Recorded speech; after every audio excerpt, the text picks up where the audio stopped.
All right, welcome to another deep dive. This time we're going way into the future, like way, way into the future. We're talking 2112. 2112. Sounds far out. It is, and our source material is this, well, it's a blog, actually. Oh, wow. A blog from 2112. Yeah, and it's from this young farmer in Britain, and let me tell you, his world, it is nothing like ours. I bet. What's life like in 2112? Are we all flying around in spaceships? Well, not quite spaceships, but definitely a whole different way of life. Imagine a world where resources are super scarce, like really scarce. Okay, I'm picturing that. Limited resources. What else? And get this, internet access. It depends on, well, bunnies. Bunnies? Wait, what? Yeah, bunnies. It's called BunnyNet, and it's as wild as it sounds, so get ready because we're diving deep into this blogger's life, and trust me, things get pretty interesting. A blog from the future about bunny-powered internet? I'm all ears. I'm ready. Great. Now, what's so cool about this is that we're not just reading some dry research paper.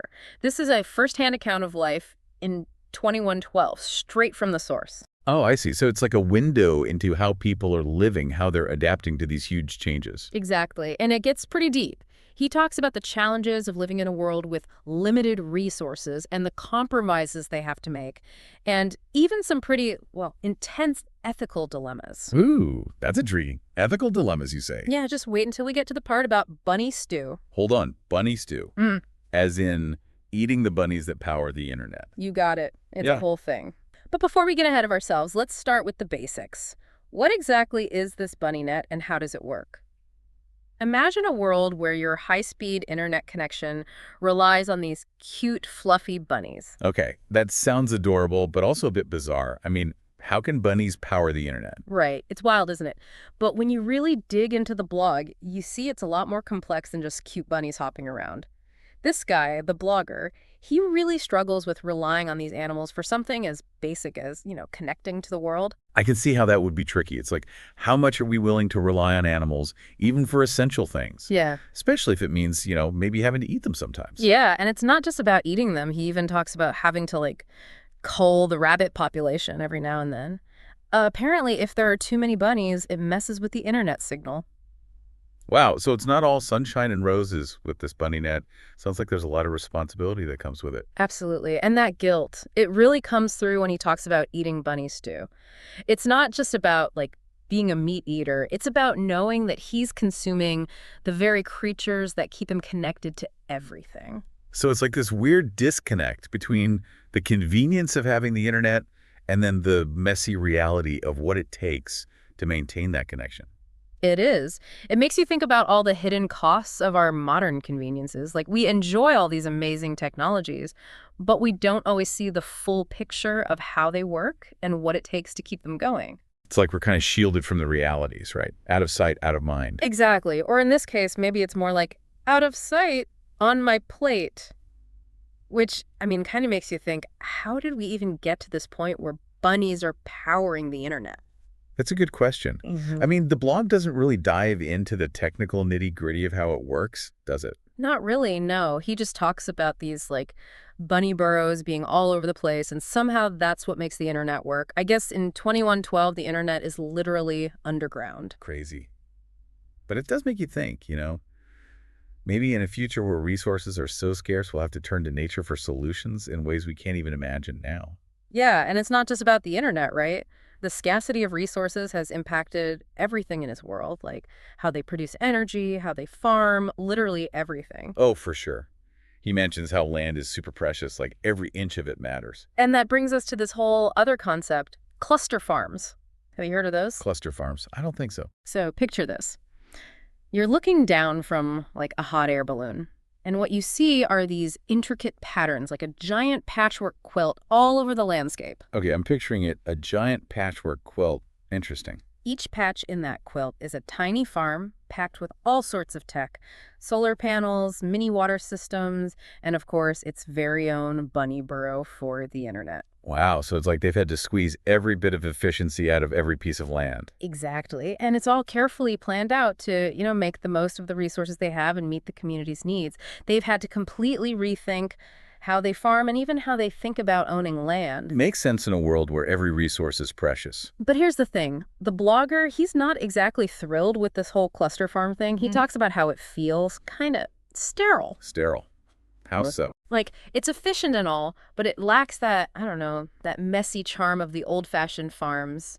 He even mentions how he traveled to other countries where they just built these cluster farms from scratch. And seeing the same patterns, even with little variations, it just felt, well, unsettling. So it's like they've traded individuality for efficiency. Like everyone's living in these identical little boxes, even if those boxes are farms. It reminds me of those huge housing developments where every house looks exactly the same.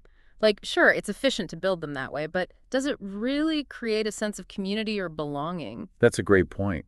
And it makes you wonder, how much are we willing to sacrifice in the name of efficiency? Exactly. Are there things that are more important than just optimizing everything? Like, what about beauty? What about uniqueness? Yeah, those are some big questions. And this blog post really makes you think about them. It's like we might have to face these trade-offs ourselves one day.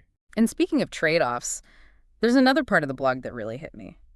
It's about how this guy, he dreams of traveling the world, exploring new places, experiencing different cultures. Oh, the travel bug. Right.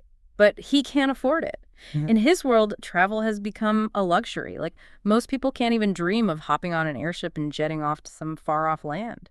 It's like even with all the technological advancements, they've lost something really essential.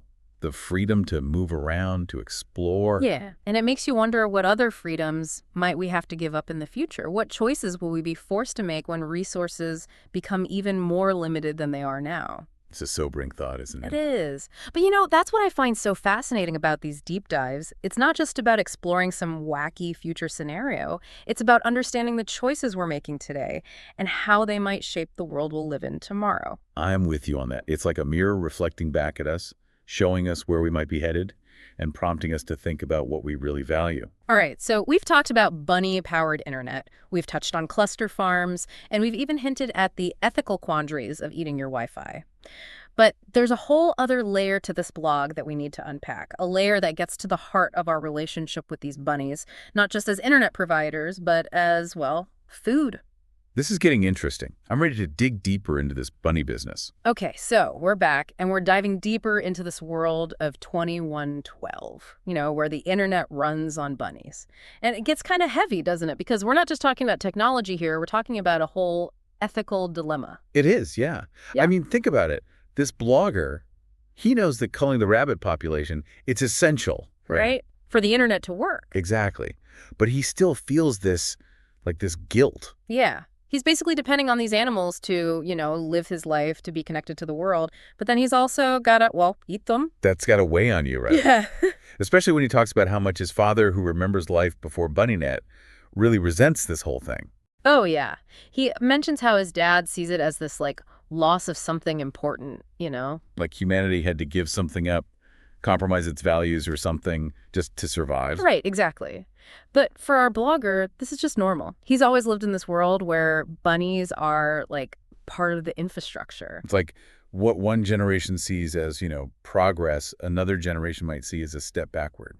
That is so true. It's like that whole debate about technology and how it's changing society. Are we really moving forward? Or are we losing something important along the way? And when you bring animals into the mix, like literally weaving them into our tech, it gets even more complicated. No kidding. It's making me think about, all those nature documentaries I've seen where they talk about biomimicry. Biomimicry. Yeah, where scientists and engineers are like copying nature to create new technologies, like using the shape of a bird's wing to design a more efficient airplane. Oh, right. But with BunnyNet, it's like they've gone a step further, haven't they? Totally. It's not just inspiration, it's integration. And that raises some big questions. Are we just using nature for our own ends? Yeah.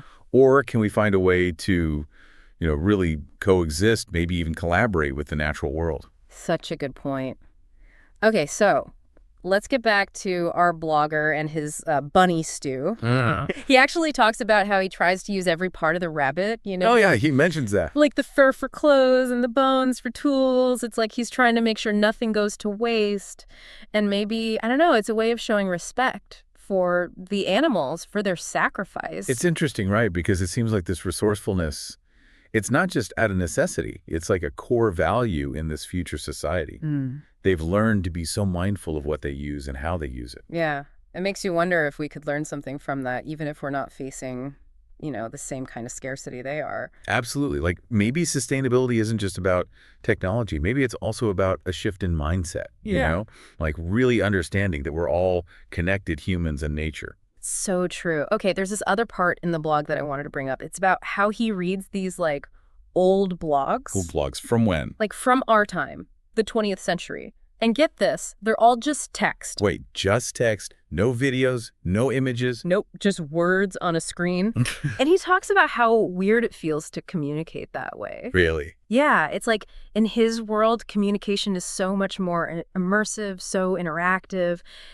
Just writing plain text, it feels, I don't know, almost primitive to him. Wow. It's like he's saying that in our pursuit of all this fancy technology, we've lost something basic, something human. Exactly. He even says that writing in this old-fashioned way, it makes him feel more vulnerable, like he's really putting himself out there. Interesting. Like maybe all the bells and whistles of modern communication, they create a distance between people. Maybe they make it harder to be truly authentic. It makes me think about social media, how everyone's always presenting this perfect version of themselves. Maybe there's something to be said for just like raw, unfiltered communication. That's a really good point. Maybe sometimes less is more. Yeah, it's like progress isn't always a straight line. Sometimes what seems like a step forward can actually lead to some unexpected downsides. Which brings us right back to BunnyNet, right? Totally. It's a brilliant solution to this huge problem, but it also comes with this whole tangle of like ethical and emotional baggage. Yeah, it's a perfect example of how important it is to think about the big picture.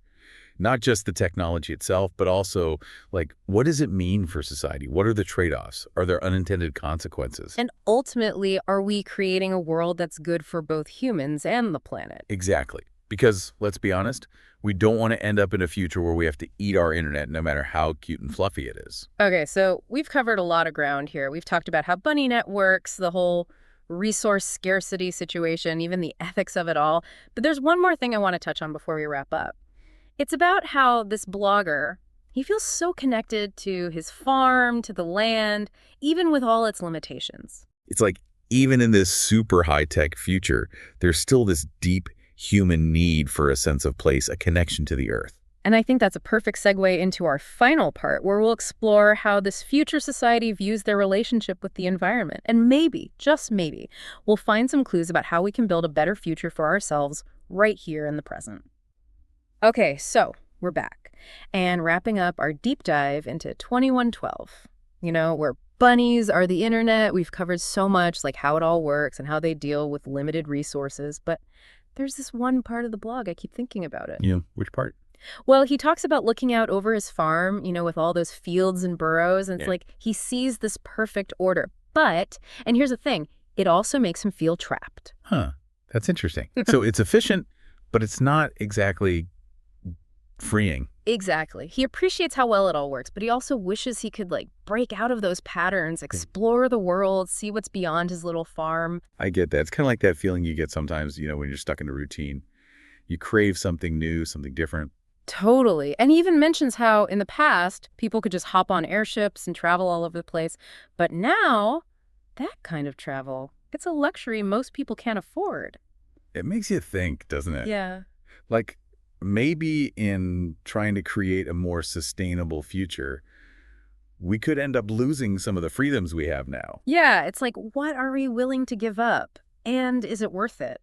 It's a tough question. What does progress even mean? Right. Is it just about being efficient? Or is there something to be said for keeping that sense of adventure, that ability to explore the world, even if it comes with some risks? It's like choosing between a world that's perfectly ordered but maybe a bit boring, and a world that's a little messier but full of possibilities. Yeah. And the blog doesn't give us easy answers, which honestly is what makes it so interesting to think about. It's like he's showing us this future that's both, I don't know, kind of cool and kind of scary at the same time. Totally. Like they've adapted to a really tough situation, but maybe they've lost something important along the way. It's like a warning, right? A reminder that even the best solutions can have downsides. Definitely. Yeah. And it really highlights how important it is to look at the big picture. Like when we're thinking about the future, it can't just be about technology. We have to think about how these changes are going to affect people, their values, how they connect with each other and with the planet. So as we wrap up this deep dive, I want to leave you with a question. If you could travel to this world of 2112, Knowing all the challenges and compromises, would you go? Would you trade the life we have now for the life they have then? It's a really good question. And I don't think there's a right or wrong answer, but I think just asking ourselves these kinds of questions can help us make better choices today. Totally. It's about being aware of the possibilities, both good and bad. And hopefully that awareness will help us create a future that's both sustainable and, still allows us to be fully human. A future where we don't have to choose between our comfort and our freedom, or even between staying connected and eating our Wi-Fi. Thanks for joining us on this deep dive. It's been quite a journey. Anytime. These deep dives are always so thought-provoking. I always learn something new. Until next time.